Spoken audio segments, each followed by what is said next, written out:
तो आज बड़ माँ और मु आम मिसिकी चलिलु बाड़ियाड़े कौन कौन होइछि देखिया पे चलो देखिबा। आगे देखंतु एपटे केते हळदी पत्र होइछि। हळदी पत्र देखि के आपन को एंडुरी कथा मने पड़ला ना। हौ सेति आ मने पकोना।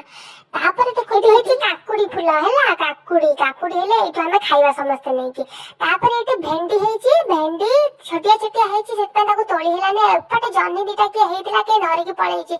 आ एपटे होइछि हमर पोई। हमका हाट भी जीवा पड़ो ना। आम बाड़ी तो आज सब मिल जावा। एपटे जन्ही हेइछि गोटे छोटियाटे हेइछि तथापि बड़ हेले खाइबा हैला। एपटे गोटे बड़ भेंडी भी हेइछि हैला।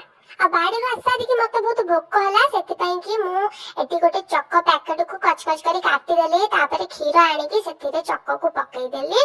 पकई साला पारे सेतिरे टिके चीनी पकई देली। पकई साटा को गुट कर घांटी देली। तापर प्रस्तुत हेला चक्क। कि सुंदर लागिला। मो वीडियो टे सब्सक्राइब करि देता।